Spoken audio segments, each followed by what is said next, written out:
classes that I've been reading to YouTube, to our YouTube channel. So I have sent some to you guys here, but there's also the YouTube channel where you can get it. So if it's easier to see it in YouTube, then that is available for you. Okay, and for whoever is not able to come to class. Does anybody else have any questions either on vocabulary 7 or on the questions that you were to have answered last night? And where everybody is here. Seems like should be more people here. Let's see what my attendance is telling me.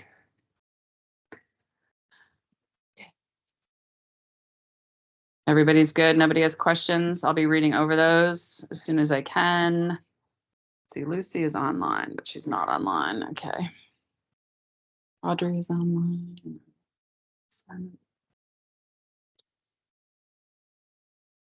Don't see Lucy online. Hi, Nazanin.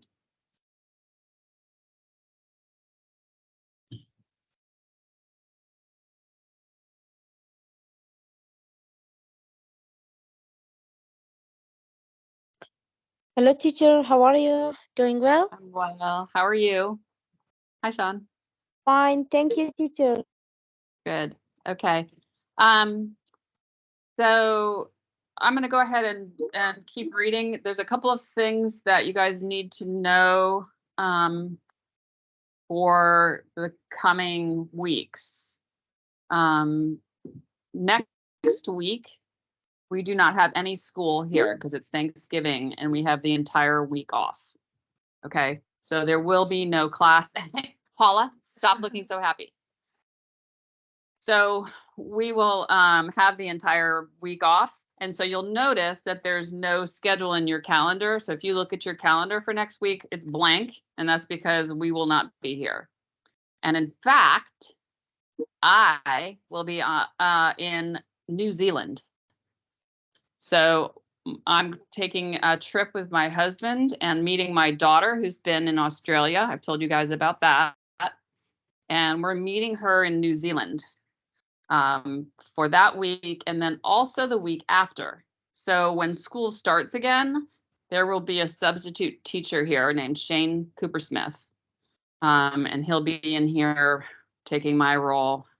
Oh, Ben's going to miss me. Oh, thanks, Ben.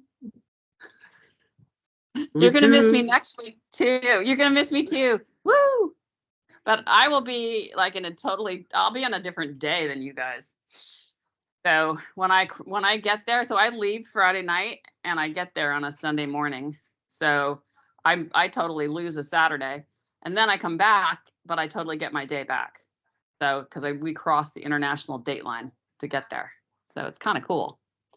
So the week after Thanksgiving, there will be a substitute teacher here and he's going to continue your reading. Okay, so this is not a babysitting opportunity, people. All right, so you're going to continue your studies, and it would be really good if you all, when on that Monday morning, somebody needs to, or a group of you are going to need to explain to him what has happened in the book up until the point that he starts reading. Okay. So that would be really kind of you so that he doesn't wonder what the heck is going on. So that would be great if somebody can give him a verbal review of what we've been reading. Okay. All right. Hi, Fariba. Okay. So teacher, sorry, I was a little late. That's okay. Yeah. So your Wi-Fi is fun as usual. All right. So any questions on vocab 7 or on the quiz 3 for 1,000 Splendid Suns for people that just arrived? No? You're good? Okay. And we'll go through the, editing process for you. So keep an eye out for that. Okay? All right. So I'm going to go ahead and start reading the next section. So everybody in here can close their computers, put their phones far, far away, and open up your books. And we must be on, what are we on chapter? Oh, we're in the middle, right? Or are we? No, that's Layla Born. Okay, hold on. Now I have to remember what chapter we're on. Part 2. Yeah, Zura. 17.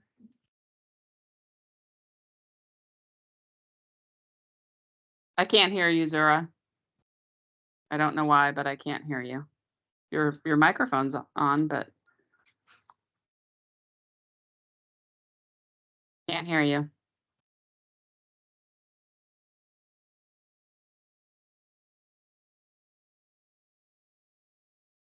$17. Oh no, we already did that. Oh, we started that, right? Okay. Yeah. So sometimes Mammy had good days. I think that's where we are. Okay. All righty. I'm gonna close the door here.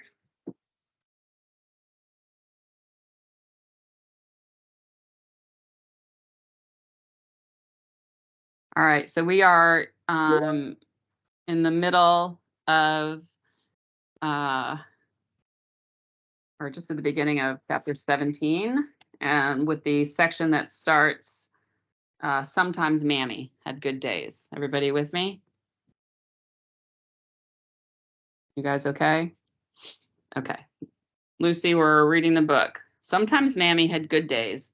She sprang out of bed, bright-eyed and playful, the droopy lower lip stretched upward in a smile. She bathed. She put on fresh clothes and wore mascara. Remember we were talking about Mammy before? Why is Mammy upset or depressed? Her sons are gone and they're with the Mujahideen fighting the Russians, right? The Soviets. Okay. She let Layla brush her hair, which Layla loved doing, and wore and pin earrings through her earlobes. They went shopping together to Mandai Bazaar. Layla got her to play snakes and ladders, and they ate shavings from blocks of dark chocolate, one of the few things they shared a common taste for.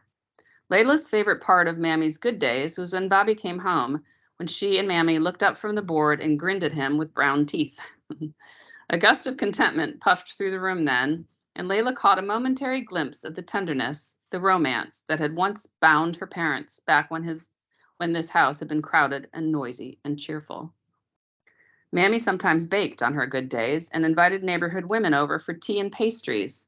Layla got to lick the bowls clean as Mammy set the table with cups and napkins and the good plates. Later, Layla would take her place in the living room, at the living room table, and try to break into the conversation, as the women talked boisterously and drank tea and complimented Mammy on her baking. Though there was never much for her to say, Layla liked to sit and listen, because at these gatherings she was treated to a rare pleasure. She got to hear Mammy speaking affectionately about Bobby. What a first-rate teacher he was, Mammy said. His students loved him, and not only because he wouldn't beat them with rulers like other teachers did. They respected him, you see, because he respected them. He was marvelous. Mammy loved to tell the story of how she'd proposed to him. I was 16. He was 19. Our families lived next door to each other in Panjshir. Oh, I had the crush on him, Hamshira's. I used to climb the wall between our houses and we'd play in his father's orchard. Hakim was always scared that we'd get caught and that my father would give him a slapping. Your father's going to give me a slapping, he'd always say. He was so cautious, so serious, even then. And then one day I said to him, cousin, what will it be? Are you going to ask for my hand or are you going to make me come Kastigar to you? I said it just like that. You should have seen the face on him. Mammy would slap her palms together as the women and Layla laughed. Listening to Mammy tell these stories, Layla knew that there had been a time when Mammy always spoke this way about Bobby, a time when her parents did not sleep in separate rooms. Layla wished she hadn't missed out on those times. Inevitably, Mammy's proposal story led to matchmaking schemes. When Afghanistan was free from the Soviets and the boys returned home, they would need brides. And so one by one, the women paraded the neighborhood girls who might or might not be suitable for Ahmed and Noor. Layla always felt excluded when the talk turned to her brothers, as though the women were discussing a beloved film that only she hadn't seen. She'd been 2 years old when Ahmed and Noor had left Kabul for Panjshir up north to join Commander Ahmad Shah Massoud's forces and fight the jihad. Layla hardly remembered anything at all about them.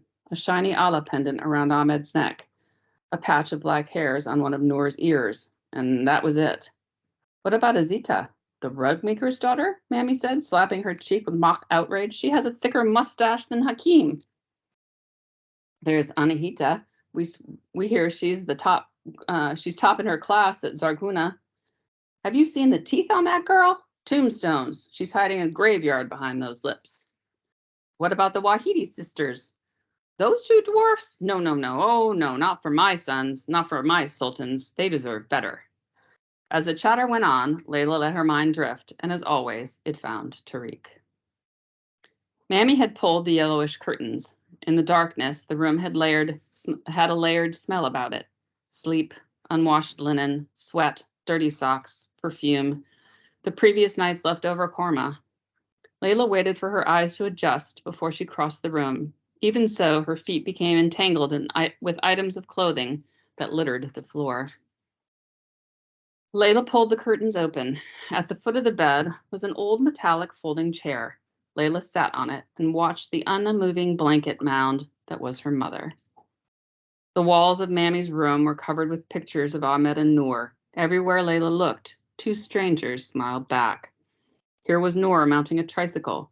Here was Ahmed doing his prayers, posing beside a sundial Bobby and he had built when he was 12.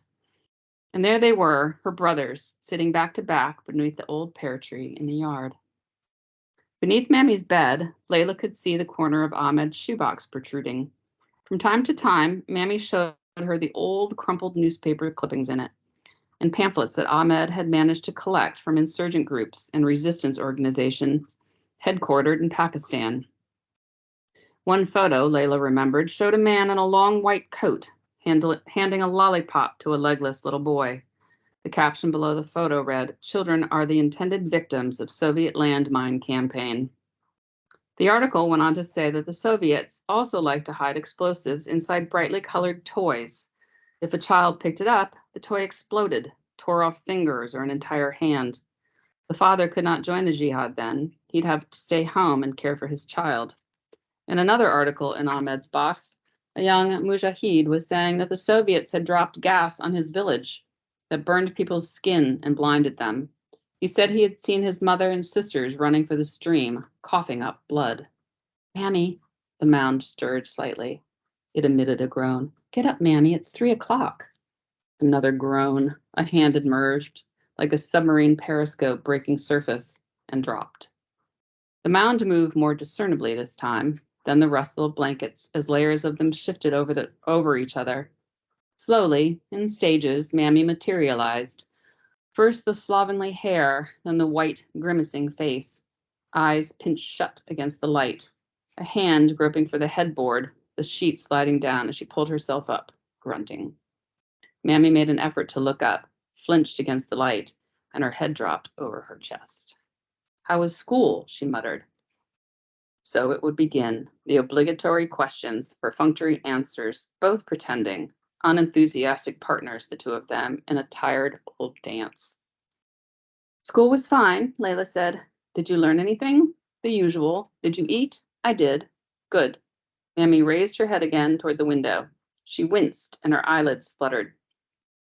The right side of her face was red and the hair on that side had flattened. I have a headache. Should I fetch you some aspirin? Mammy massaged her temples. Maybe later. Is your father home? It's only 3. Oh, right. You said that already.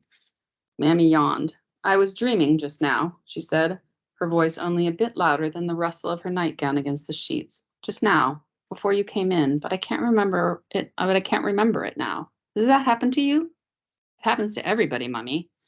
Strangest thing. I should tell you that while you were dreaming, a boy shot piss out of a water gun on my hair. Shot what? What was that? I'm sorry. Piss, urine. That's terrible. God, I'm sorry. Poor you. I'll have a talk with him first thing in the morning, or maybe with his mother. Yes, that would be better, I think. I haven't told you who it was. Oh, well, who was it? Never mind. You're angry. You were supposed to pick me up. I was, Mammy croaked. Layla could not tell whether this was a question. Mammy began picking at her hair. This was one of life's great mysteries to Layla, that Mammy's picking had not made her bald as an egg. What about, what's his name? Your friend Tariq? Yes, what about him? He's been gone for a week. Oh, Mammy sighed through her nose. Did you wash? Yes. So you're clean then? Mammy turned her tired gaze to the window. You're clean and everything is fine. Layla stood up. I have homework now.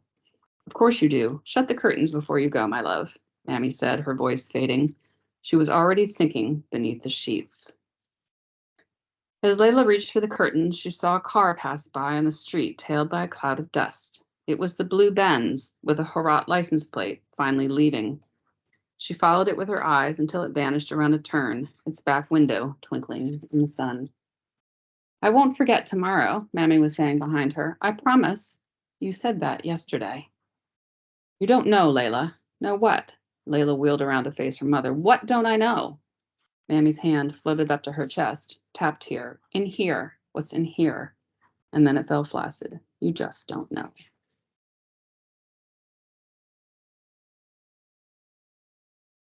"18. A week passed, but there was still no sign of Tariq. Then another week came and went. To fill the time, Layla fixed the screen door that Bobby still hadn't gotten round to. She took down Bobby's books, dusted and alphabetized them.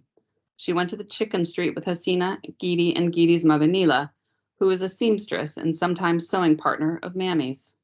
In that week, Layla came to believe that all of the hardships a person had to face, none was more punishing than the simple act of waiting. Another week passed. Layla found herself caught in a net of terrible thoughts. He would never come back. His parents had moved away for good. The trip to Ghanzi had been a ruse, an adult scheme to spare two of them an upsetting farewell. A landmine had gotten to him again, the way it did in 1981 when he was 5, the last time his parents took him south to Ghazni. That was shortly after Layla's 3rd birthday. He'd been lucky that time, losing only a leg, lucky that he'd survived at all. Her head rang and rang with these thoughts. Then, one night, Layla saw a tiny, flashing light from down the street. A sound, something between a squeak and a gasp, escaped her lips. She quickly fished her own flashlight from under the bed, but it wouldn't work. Layla banged it against her palm, cursed the dead batteries, but it didn't matter. He was back. Layla sat on the edge of her bed, giddy with relief, and watched that beautiful yellow eye winking on and off. On our way to Tariq's house the next day, Layla saw Kadim and a group of friends cross the street. Do you remember who Kadim is? Kadim's the one with the water gun, the urine gun. Jeff, are you with me over there? Okay. All right. Layla saw Kadim and a group of his friends crossing the street. Kadim was squatting, drawing something in the dirt with a stick. When he saw her, he dropped the stick and wiggled his fingers. He said something, and there was a round of chuckles. Layla dropped her head and hurried past. What did you do? She exclaimed when Tariq opened the door.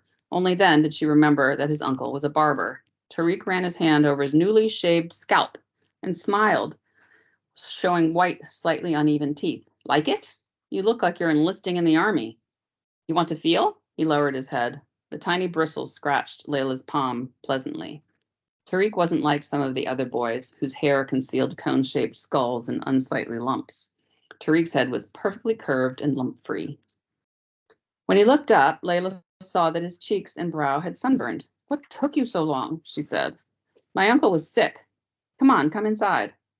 He led her down the hallway to the family room. Layla loved everything about this house.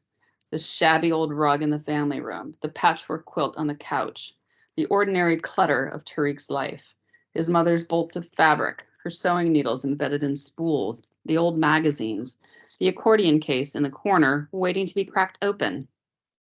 Who is it? It was his mother calling from the kitchen. Layla, he answered. He pulled her a chair. The family room was brightly lit and had double windows that opened up into the yard. On the sill were empty jars in which Tariq's mother pickled eggplant and made carrot marmalade. You mean our Arus, our daughter-in-law, his father announced, entering the room. He was a carpenter, a lean, white-haired man in his early 60s. He had gaps between his front teeth and the squinty eyes of someone who had spent most of his life outdoors. He opened his arms, and Layla went into them, greeted by his pleasant and familiar smell of sawdust. They kissed on the cheek 3 times. You keep calling her that and she'll stop coming here, Tariq's mother said, passing by them. She was carrying a tray with a large bowl, a serving spoon, and 4 smaller bowls on it. She set the tray on the table. Don't mind the old man, she cupped Layla's face. It's good to see you, my dear. Come, sit down. I brought back some water-soaked fruit with me. The table was bulky and made of a light, unfinished wood. Tariq's father had built it, as well as the chairs. It was covered with a moss-green vinyl tablecloth with little magenta crescents and stars on it. Most of the living room wall was taken up with pictures of Tariq at various ages. In some of the very early ones, he had 2 legs. I heard your brother is sick, Layla said to Tariq's father, dipping a spoon into her bowl of soaked raisins, pistachios, and apricots. He was lighting a cigarette. Yes, but he's fine now, Shokrat Yukoda, thanks to God.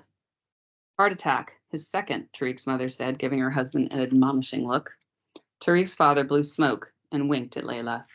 It struck her again that Tariq's parents could easily pass for his grandparents. His mother hadn't had him until she was well into her 40s. How is your father, my dear? Tariq's mother said, looking on over her bowl. As long as Layla had known her, Tariq's mother had worn a wig. It was turning a dull purple with age. It was pulled low on her brow today, and Layla could see the gray hairs of her sideburns. Some days it rode high on her forehead, but to Layla, Tariq's mother never looked pitiable in it. What Layla saw was the calm, self-assured face beneath the wig, the clever eyes, the pleasant, unhurried manners. He's fine, Layla said. Still at Silo, of course. He's fine. And your mother? Good days, bad ones too. The same. Yes, Tariq's mother said thoughtfully, lowering her spoon into the bowl. How hard it must be, how terribly hard for a mother to be away from her sons. You're staying for lunch? Tariq said. You have to, said his mother. I'm making shorwa. I don't want to be a mozahem. Imposing? Tariq's mother said. We leave for a couple of weeks and you turn polite on us? All right, I'll stay, Layla said, blushing and smiling. It's settled then. The truth was, Layla loved eating meals at Tariq's house as much as she disliked eating them at hers. At Tariq's, there was no eating alone. They always ate as a family. Layla liked the violet plastic drinking glasses that they used and the quarter lemon that always floated in the water pitcher. She liked how they started each meal with a bowl of fresh yogurt, how they squeezed sour oranges on everything, even their yogurt, and how they made small, harmless jokes at each other's expense. Over meals, conversation always flowed. Though Tariq and his parents were ethnic Pashtuns, they spoke Farsi when Layla was around for her benefit. And even though Layla more or less understood their native Pashto, having learned it in school, Bobby said that there were tensions between their people, the Tajiks, who were a minority, and Tariq's people, the Pashtuns, who were the largest ethnic group in Afghanistan. Tajiks have always felt slighted, Bobby had said. Pashtun kings ruled this country for almost 250 years. Layla and Tajiks for all of 9 months back in 1929. And you? Layla asked. Do you feel slighted, Bobby? Bobby had wiped his eyeglasses clean with the hem of his shirt. To me, it's nonsense, and very dangerous nonsense at that. All this talk of I'm Tajik and you're Pashtun and he's Hazara and she's Uzbek. We're all Afghans, and that's all that should matter. But when one group rules over the others for so long, there's contempt, rivalry. There always has been. Maybe so, but Layla never felt it in Tariq's house, where these matters never even came up. Her time with Tariq's family always felt natural to Layla, effortless, uncomplicated by differences in tribe or language, or the personal spites and grudges that infected the air of her own home. How about a game of cards? Tariq said. Yes, go upstairs, his mother said, swiping disapprovingly at her husband's cloud of smoke. I'll get the shorwa going. They lay on their stomachs in the middle of Tariq's room and took turns dealing for Panjpar, peddling air with his foot. Tariq told her about his trip, the peached saplings he had helped his uncle plant, the garden snake he had captured. This room was where Layla and Tariq did their homework, where they built playing card towers and drew ridiculous portraits of each other. If it was raining, they leaned on the windowsill, drinking warm, fizzy orange Fanta, and watched the swollen rain droplets trickle down the glass. All right, here's one, Layla said, shuffling. What goes around the world but stays in a corner? Wait. Tariq pushed himself up and swung his artificial left leg around. Wincing, he lay on his side, leaning on his elbow. Hand me that pillow. He placed it under his leg. There, that's better. Layla remembered the first time he'd shown her his stump. She'd been 6. With one finger, she had poked the taut, shiny skin just below his left knee. Her finger had found little hard lumps there, and Tariq had told her that they were spurs of bone that sometimes grew after an amputation. She'd asked him if his stump hurt, and he said it got sore at the end of the day when it swelled and didn't fit the prosthesis like it was supposed to, like a finger in a thimble.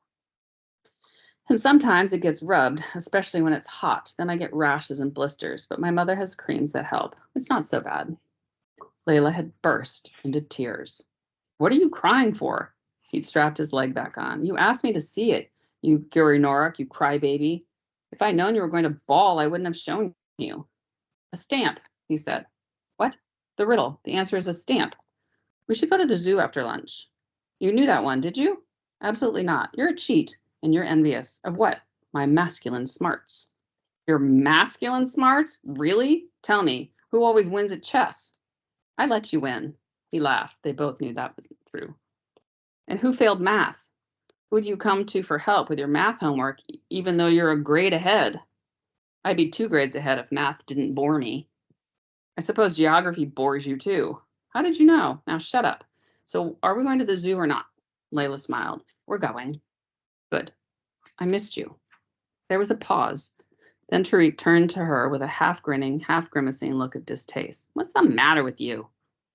How many times had she, Hasina, and Gidi said those same 3 words to each other, Layla wondered. Said it without hesitation after only 2 or 3 days of not seeing each other. I missed you, Hasina. Oh, I missed you too. In Tariq's grimace, Layla learned that boys differed from girls in this regard. They didn't make a show of friendship. They felt no urge, no need for this sort of talk. Layla imagined it had been this way for her brothers too. Boys, Layla came to see, treated friendship the way they treated the sun, its existence undisputed, its radiance best enjoyed, not beheld directly. I was trying to annoy you, she said. He gave her a sidelong glance. It worked. But she thought his grimace softened, and she thought that maybe the sunburn on his cheeks deepened momentarily. Okay, let's talk about that a little bit before we go on, because the next part is one of my favorite parts in this whole book. So let's talk about how Layla feels in Tariq's home versus her own. Say it again. Oh. What's the difference between the way Layla feels in Tariq's house than in her own?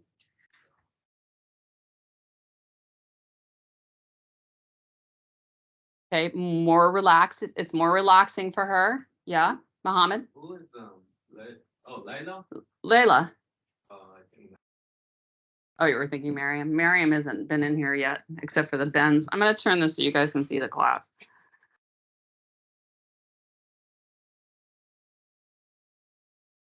More relaxed. What else? Yeah.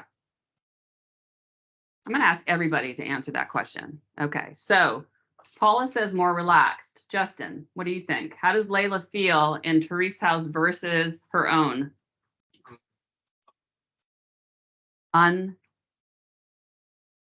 Untrapped?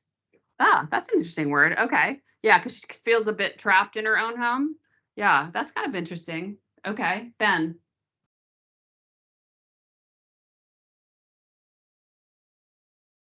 She feels more happy, definitely. Mohammed, let's talk about Layla, not Miriam.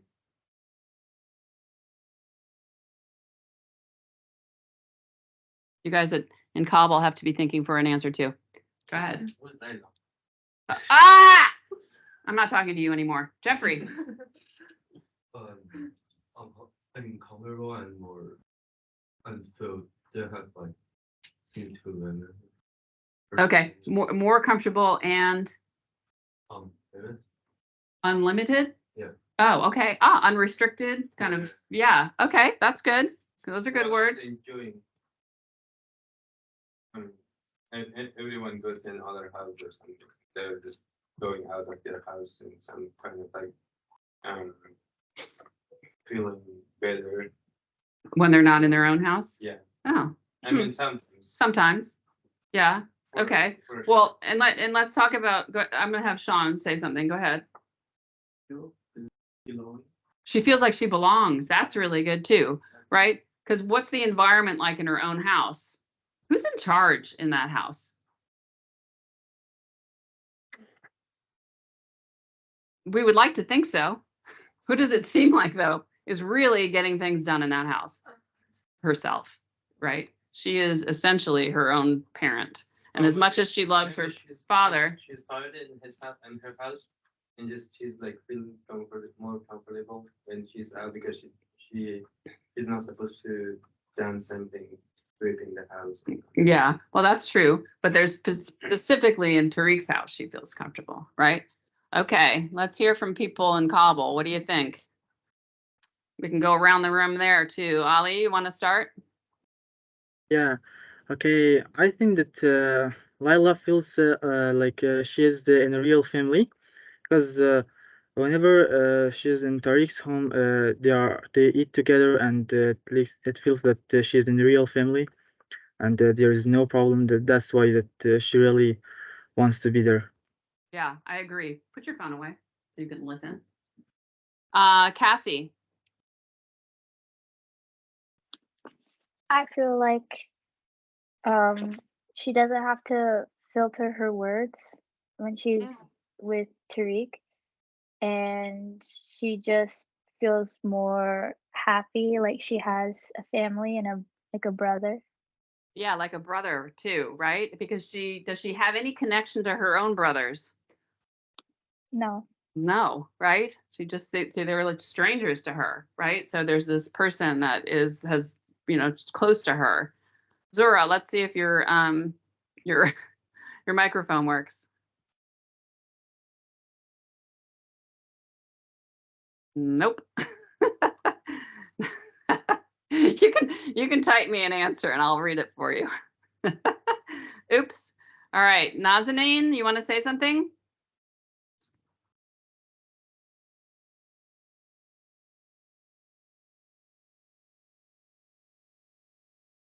Oh, lost Nazanin. Marwa?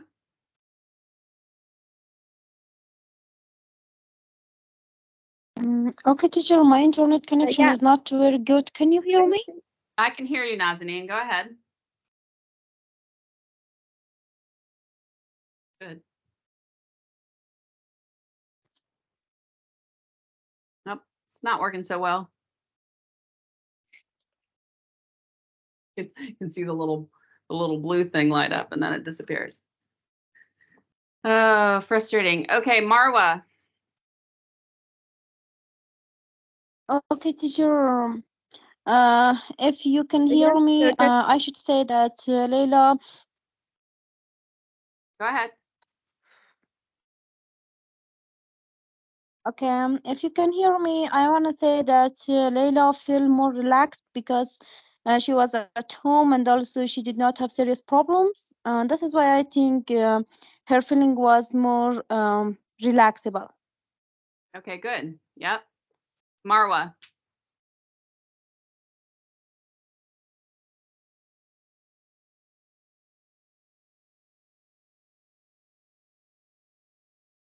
Yeah, I think Laila felt very comfort for everything, and she thought that all thing is okay, and there is not any problem. Uh, it was her thoughts about it, how she can be, or she thought that everything is okay and comfort for her. Yes, good. Lucy? Can you hear me, teacher? Yes, I can hear you. Can you hear me? I can. What Go is ahead. like what am I really saying? I just got like back from the bathroom. Okay, well, I'll ask you the next round of questions. Okay. Okay, so I think one of the things that I noticed in particular about the comparison, because essentially that so far that chapter has been a comparison of between her own family and that of Tariq's, right? And so I think one of the other things, there's a couple of things that I would say is one is she feels love there in a way that she doesn't, particularly from her mother, right? So she gets the kind of affection of a mother when she is at Tariq's house that she does not get at home, right?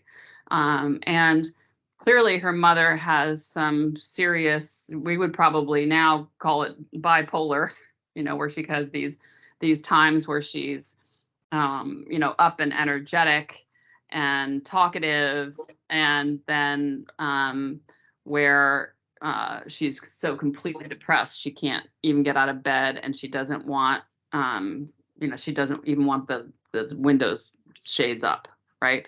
So essentially, I think Layla feels like she doesn't have a mother, right? That Layla seems to be more of a mother figure to her mother than vice versa. Yeah, she, you know, she makes sure that she's eating, she wakes her up, she tries to talk to her. She does the things around the house that her mother would probably ordinarily have done. So at 9 years old, Layla is is like a little mother. She totally loves her father, but he's pretty incapable of basic things around the house. So I don't know how many of you could fix a screen when you were 9 years old, but you know, the fact that she felt compelled to be the one that had to do it, right, to stop the bees from coming in, that her father didn't, her mother could complain about it, was won't get out of bed.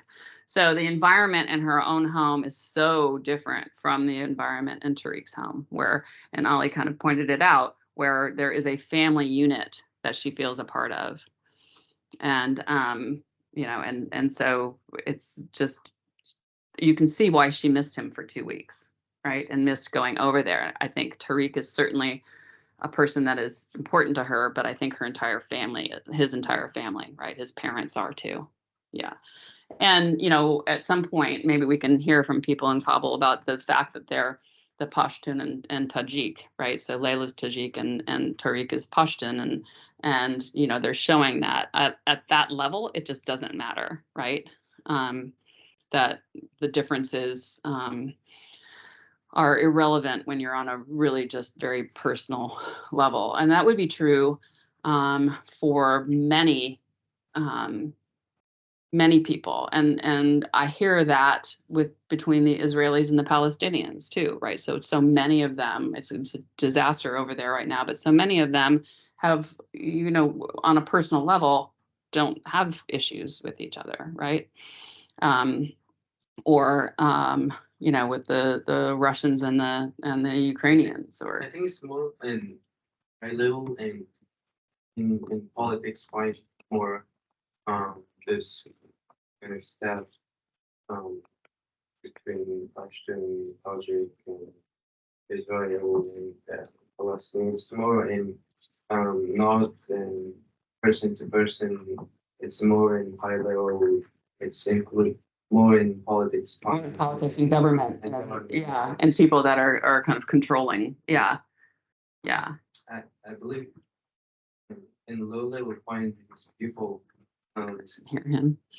everything is, I mean, there's not too much issue. It's more, much more issue is in politics and government, and it's created between people Mhm. and between groups and different groups and leaders of the groups, and that's Right. it's a kind of spread from politics and government to the people, like groups, and it's more Yeah. difficult, so. Yeah, I agree. And I, in the United States, you know, we see that same issue with race, right? And we see that same issue with politics. I mean, and especially when it's so heated, but when during presidential elections, the Democrats and the Republicans, you know, they're fiercely battling each other in Congress or you know, in campaigning. Yeah, exactly. But, you know, I But mean, people are not. my uncle's a Republican and I still love him. I don't agree with a lot of things he has to say, but I still love him. Do you want to say something? No? Okay. Zora, I'm sorry that it's not working to hear from you. Does anybody want to say anything about any of that before I move on? Fariba, do you want to say something? Staticky way.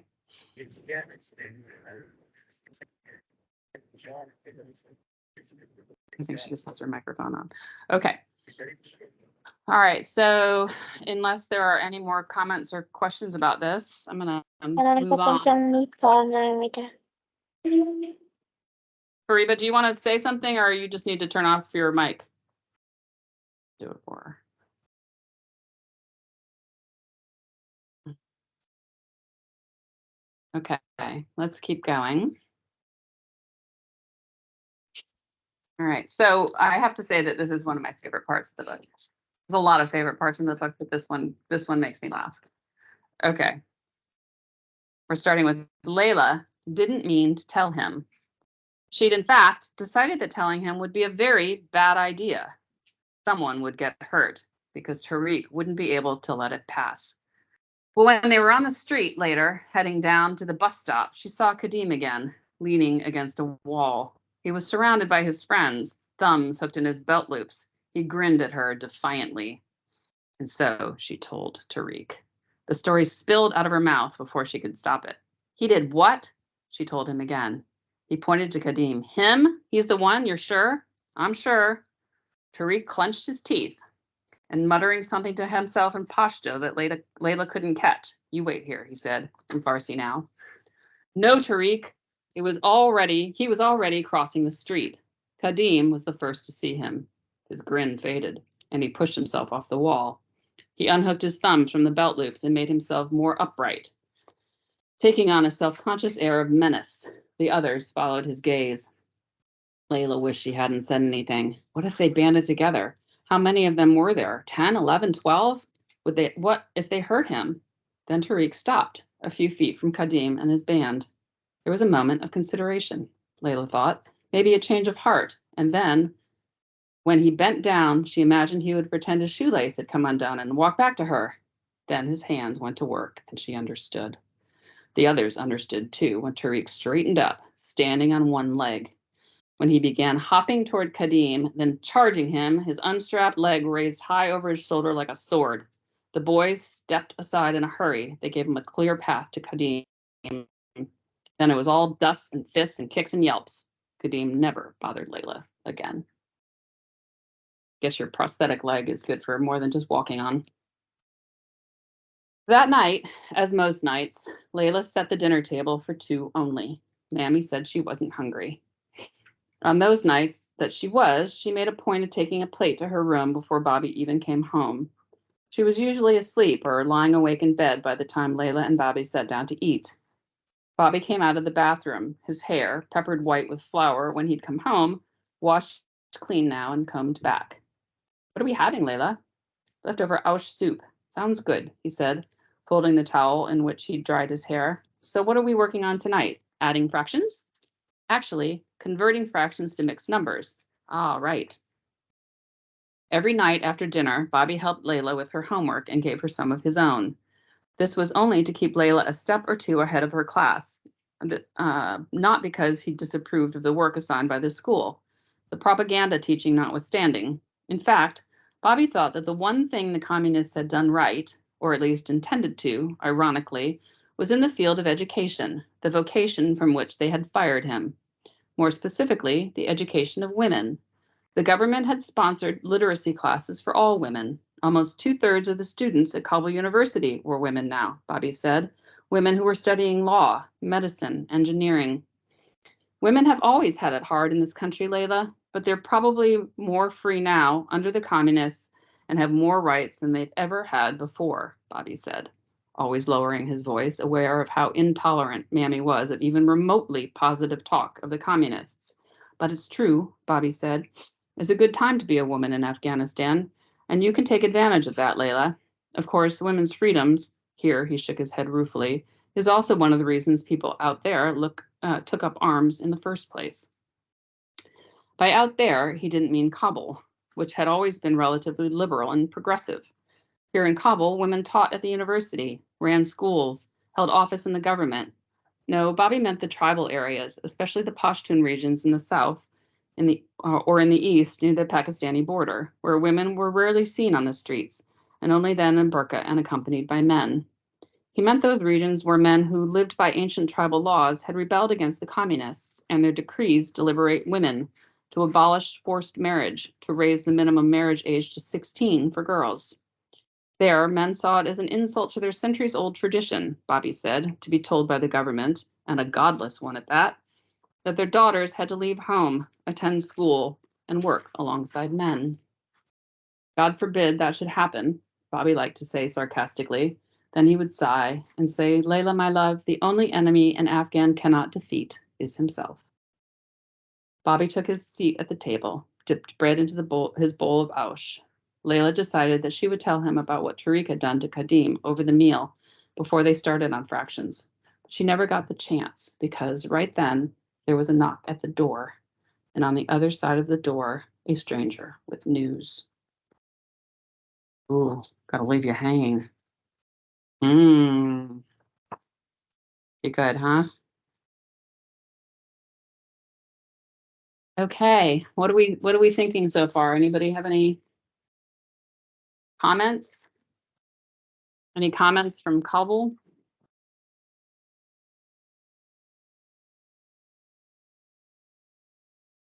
Does this story seem fairly accurate to the history?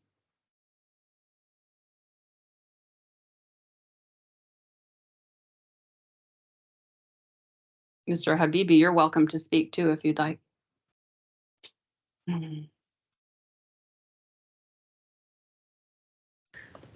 Hello everyone.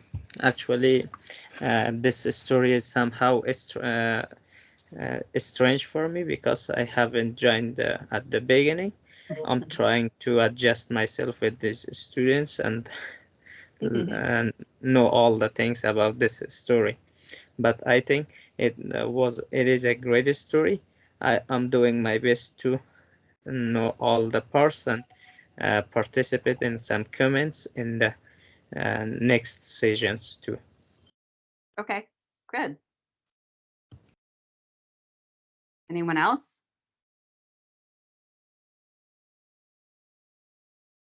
I'm jealous of you guys drinking tea there. I need to get myself a cup of tea. Okay, teacher. Yes, Nazanin. Okay, teacher, if I'm right, should we give some opinions about this story? Absolutely. I did not hear you clearly. So should we say our opinions about this story of Maryam? Yes.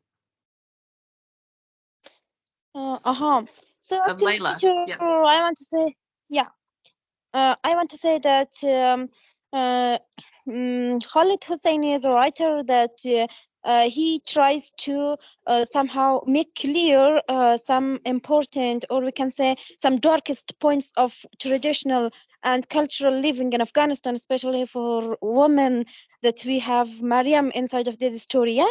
So somehow he wants to make clarify in this story that how there are in Afghanistan difficult situations and some ridiculous traditional and cultural costumes toward women that limit them from living like other people in the world. It is my interpretation and whole opinion about this story. But if you want to somehow but if we want to be somehow if we want to say or interpret from this book is this that's the how we should challenge how should we confront and face with all those challenges like Maryam, and we should know that life is going on and we have to somehow continue. It is my whole interpretation from this book, teacher, up to this page that we have studied. Okay, thank you very much. That's a good interpretation. Anybody else want to say anything? No, this is a very Okay, quiet.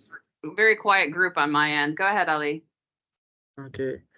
And my idea, okay, about what my father told me about Afghanistan and about the communist regime. Yeah, it was right. And when the communist regime was in Afghanistan, it was very good for women and in Afghanistan. But it was somehow so limited because it was only good in Kabul.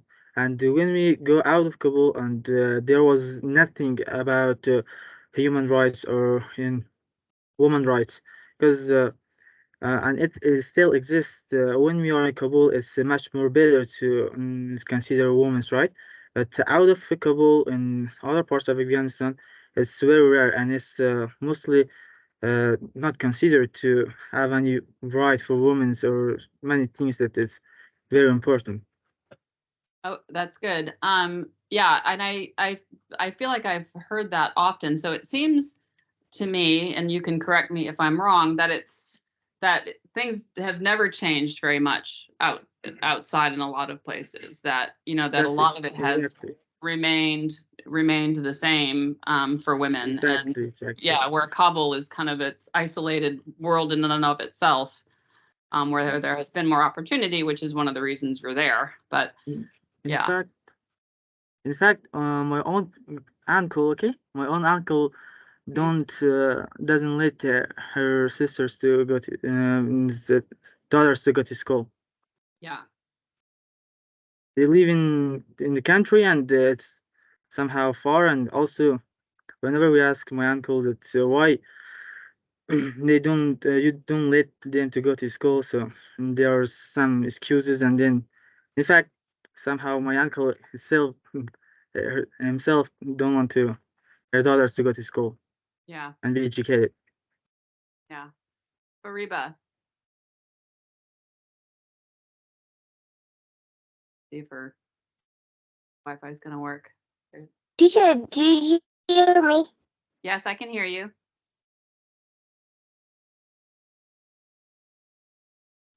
Sorry, teacher. Tonight, many times I just because of it and about everything that we think about this book. Actually, this book is a wonderful book.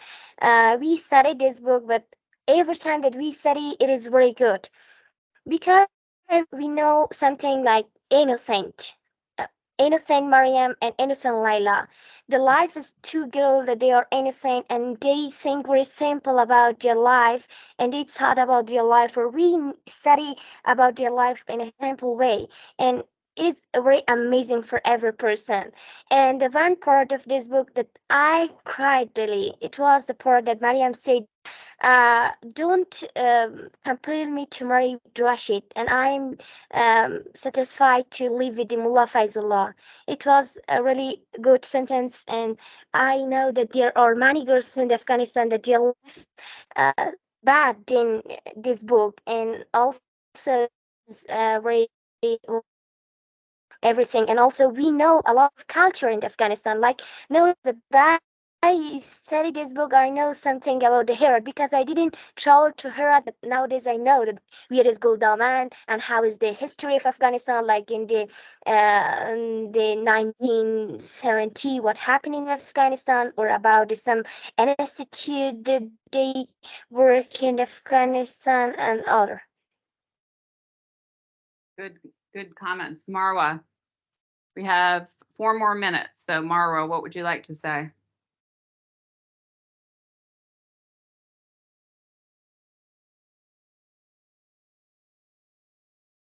Yeah, teacher, I want to say that what is the main message of this book? I think the main message up to now that we have studied, it is the primary theme in this novel is the rights of women, especially under the Taliban. Mariam and Laila grew up during regimes that are not oppressive, and although Mariam's father's family pushed her into marriage with Rashid, and if I summarize my speaking, I can say that this story is the main message of this story is that how Afghan women tolerate many problems in every ways. And this story have learned I have learned many things from this story, that how Afghan girls tolerate every problems and how they are brave. Good. Thank you for your comments on that. That's good. Nazanin. Thank you too. Oh, okay, teacher. I want to say something about Polycharchy prison. It was a prison that when Daud Khan, the regime of Daud Khan, somehow were broke up by Democratic Republic of Afghanistan. All the family of Daud Khan, or we can say all the people who worked in the government of Daud Khan, they were killed and they were buried alive in the prison of Polycharchy. It was a very bad prison that when all the people heard about them, about that prison, they scared because all the people that were transferred on that prison, they were buried alive. Especially from our village, there was a doctor by the name of Olimi. He was very intelligent and young doctor. When the regime of Daud Khan broke up or ended, the Democratic Republic of Afghanistan, or the people, or we can say the police came in his house, unfortunately, and took Dr. Alami with themselves, and he was transferred to Polycharchy, and he was buried alive. That was a very painful phenomenon that happened. So actually we can say that Polycharchy prison was a very bad and we can say disasterful prison, that all the people were scared of that. And it shows that how all the different governments of Afghanistan, when they took the government, only they killed the people, and somehow they did something that all the people were scared of them, and they killed only those people, unguilty people actually. That's really interesting information, Nazanin. Sadly, interesting information. And the buried alive part is really interesting too. And in this book, we'll encounter some of the kind of what I would consider tortures that happen. They're very inhumane ways of dealing with people, and that are very shocking. So that's another shocking one. To be buried alive would be shocking. And we'll encounter some other ones as well. Was that when the Soviets came in, or was that what years are you talking about with that particular regime? See if she answers. Okay, are you with me, teacher? Yes, I am. Can you repeat your question? I was just wondering what year that was, when that regime, is that when the Soviets came in, or a different regime? Actually, yeah, they were Soviet. They were Soviet regime. We can say that Democratic Republic of Afghanistan, they were supported by Soviet. First of all, it was Daud Khan. Yeah, it was Daud Khan, but when Mir Akbar was killed, and the people thought that he was killed by Daud Khan, so the people somehow created a discrimination. Yeah. So in this way, Daud Khan was killed, and the next person by the name of Muhammad Nouri Taraki, I think his name was Muhammad Nouri Taraki. He somehow took the government by the supporting of Soviet again, teacher. Yeah. Okay, great. Thank you. That's what I thought the era you were talking about. So that was really interesting information. Thank you, Nazanin. Okay. Welcome, teacher. Class is over. So I have recorded this, and I will try and get it uploaded for you. And we'll pick up where we left off tomorrow. Okay? Bye, Ellen. Bye. Bye. See you tomorrow. Goodbye, teacher.